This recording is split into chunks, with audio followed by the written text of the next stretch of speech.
बाबा कहते हैं कि मनुष्य को दुखी रखने का सबसे बड़ा उत्तरदायी पता कौन है? वो हो तुम। तुम्हारे मन की दशा ही तुम्हारी ज्यादातर समस्याओं की जड़ है। प्रत्येक व्यक्ति के मन में ना फालतू विचार पड़े रहते हैं, जहाँ भटकाते रहते हैं।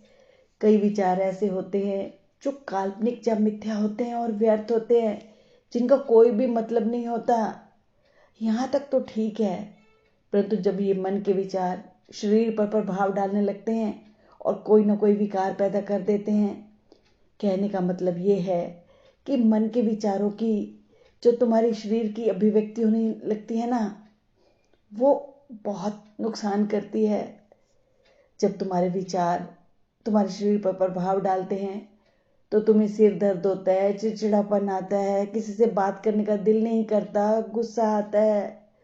तो इसके लिए तुम उत्तरदायी हो। तुम ना इस बीमारी के लिए डॉक्टर के पास भागते हो।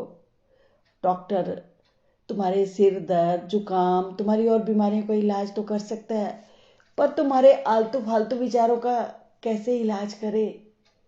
वो तुम्हें दवाई देगा, नींद आएगी, कुछ देर के लिए तुम्हारे विचार खत्म हो जाएंगे, और जब तुम नशा उतर जाएगा फिर तुम्हारे मन के अंदर वही विचार।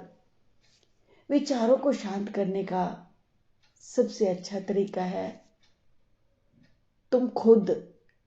तुम्हें अपने शरीर और मन को मजबूत बनाना होगा। इसके लिए तुम्हें ध्यान की आवश्यकता है। तुम कुछ देर ध्यान में बैठो। तुम्हारे मन में जितने भी आलतू फालतू विचार आ रहे हैं आने दो।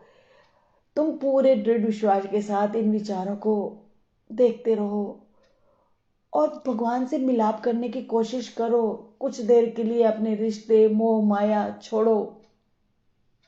इसके लिए नियमित अभ्यास की जरूरत है। एक दिन के अभ्यास से कुछ नहीं होगा। धीरे धीरे तुम्हारा मिलाप ईश्वर से होने लगेगा। तुम्हारा मन शांत हो जाएगा। तुम नकारात्मक विचारों के लोगों से दूर रहो। एक बार अपने दिल का जो बोझ है ना, वो सारा निकाल दो। अकेले कमरे में बैठ जाओ, सोचो कि मैं तुम्हारे सामने बैठा हूं। जितना बोलना है, जितना दुख है, सब मुझे बता दो, हल्के हो जाओ। और फिर उसके बाद अभ्यास करना शुरू करो। देखना तुम्हारा मन खुश हो जाएगा। ये जो विचार आ रहे थे ना, ये सब काल्पनिक थे। इन्होंने तुम्हें कोई नुकसान नहीं पहुंचाना था। तुम्हें अपने आप पर विश्वास होने लगेगा। जिस दिन तुम्हें अपने आप पर विश्वास हो गया ना, तुम्हारे मन की दशा ठीक हो जाएगी।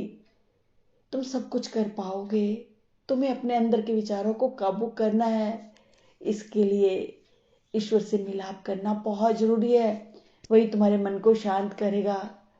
मेरे बच्चे, मेरे करीब आओ। मैं तुम्हारे विचारों को रोकूंगा। अपना ध्यान मुझ में लगाओ। धीरे धीरे सब ठीक हो जाएगा मेरे बच्चे।